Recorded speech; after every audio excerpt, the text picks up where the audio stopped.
Blaine, can you do some name dropping on some of the famous Toronto clubs that you played? Well, let me think. I guess the Alma Combo is the one that most people know about. I played there a couple of times with some people, and was lucky enough to share the stage with Amy Sky and Alan Frew from Glass Tiger. There was also Rich Dodson from a group called the Stampeders that some people might have remembered. I've also played in the Cadillac Lounge. We did a Jerry Lee night at that place, and that went over really well. Played in Graffitis and other places that a lot of people drop into. A few other pubs in the area that some people might have remembered. Stonecutters Lounge, which I think was made famous in a rock and roll song by it was Tom Cochrane, if I remember.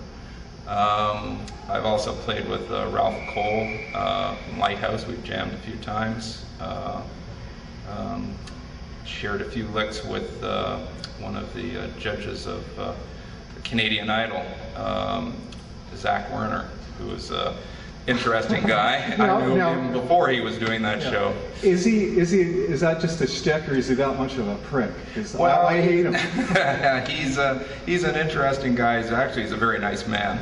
But he was a guy who went through the rock and roll mill and got to the point where they told him basically, look, you're not going to be a big star. And his shtick is now he's letting other people know if he thinks they will be a big star or if not. And he's just very blunt, and mind you, he's doing pretty well. He's pretty well known now compared to what he was when he was playing rock and roll, so you can't argue with success. Blaine, can you tell me some of your funny gig stories, both low points and high points? Well, I think one of the stories that I don't know anybody, even the professionals from the old band, who could beat this story. But one of our first gigs with the Flashback Band was to play at a nudist resort, naturist resort as they call it, but basically it's a resort of naked people. We had to entertain them and also be exposed to them. We did not play naked, although we were invited to, but I'm not plugging into equipment and then playing naked on a stage, thanks. And so we had the opportunity to try to remember everything we were playing while watching all these naked people jumping around and dancing up and down. And as much as you may think this might be really titillating, it's sort of like looking at a subway stop full of people naked. That's about the average naturist. So when they were dancing around, I don't know what was worse, the fast dancing or the slow dancing. But we did that for actually a few years, and it got us a lot of interesting comments. But it was fun. It was possibly the importance of the home studio to an independent musician nowadays. I think they are the best device. It used to be that you would have to spend thousands of dollars for some of the mixing equipment and effects and track devices that you can record with now. Now for a few $100s you can have all that in your house, and I am taking advantage of that and am putting together my own material. I originally did it for the purpose of playing it for my band so we could perhaps do some of my original material, but I found that it's a really interesting way of getting feedback. You put together your own songs, which I know other people are doing on the internet radio, and you can post them up for other people to listen to, other musicians, other people interested in your music, and they will tell you and send you messages how they like it. You can tell by what the plays are, which ones are the most popular, and I think that it's a great way to get your word out without having to be you don't have to be a 21-year-old fashion model to be in music. You can put your music out and let it make the decision as to how you're received by the public. Many people think being a musician is rather glamorous, but it could be a hazard to one's health. Am I out of line there? Or with being rough? We played a few rough places. We played this one place that is actually still going in Guelph, believe it or not. It's called the Diplomat Hotel is the name of it. They call it the Dip, the infamous Dip. And it's one of the places where they didn't put up chicken wire because somebody would probably steal it. But it's so rough in that place. We would rarely get out of there without seeing a fight happen sometime during the night. And I remember this one particular night where two girls got into it, and they literally went from one end of the bar room to the other.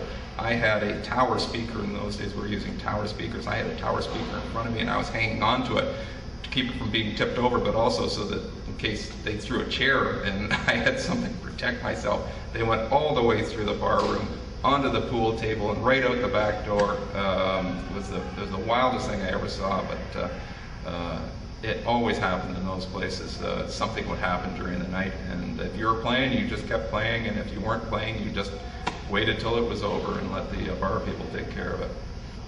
Blaine, what are your musical influences? Well, if anybody's heard me, they know I sound somewhat like Jerry Lee Lewis, and he was a big influence on me. But there's other people too.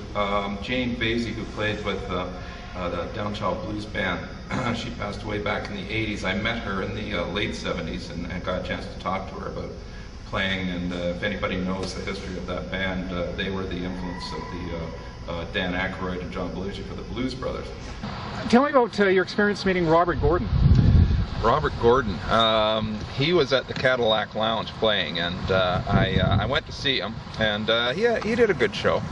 And then they said afterwards, oh, if you stay around, Robert's going to come down. So I thought, oh, okay. So I stuck around. He came down and with his band, and we were talking away. And he signed a CD for me, and he seemed a little. Didn't seem quite the same guy as when he was getting his big hits back in the old days. But I guess all those years on the road. They were telling me about how when he was playing with Danny Gatton. Danny Gatton used to have a... Who committed suicide. Yeah, that's right. But he was a great Telecaster player. But he had a he had a suicide switch on his amplifier. And they said if he ever got to the point where he just didn't want to play anymore, or he decided he'd had enough, he could hit this switch on his guitar, and it literally short-circuited out his amplifier and would blow half the stage out at the same time. So if he ever got into a mess where he thought maybe he was a little bit over his head, I don't know where, but I thought that was an interesting story. What do you think of the internet radio? I think it's great. I think it's for people who want to put their work up on the site, just for people to listen to, other musicians. I think it's great, and I think it's a terrific way to get your name out. People seem to be all worried about piracy and so on, but you know what? If you want to put a demonstrator song out, what better way to get a worldwide audience than to put it on the internet radio? So I'm all for it.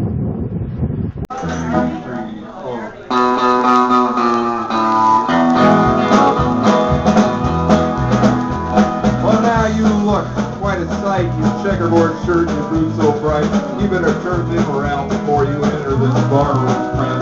This place ain't for the weak of heart, and the spot's always dim and dark. Black's the only dress code here. This bar is strictly cash.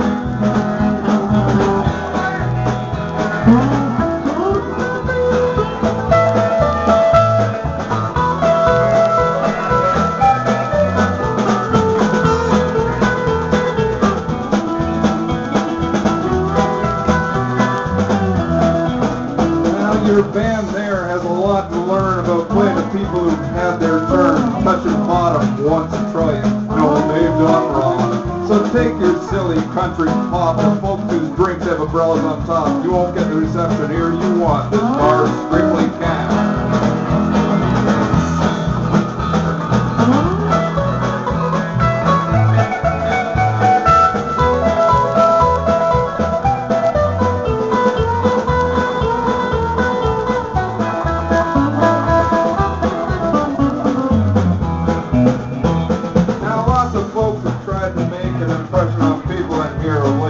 None of them done the job of bringing joy to these old homes.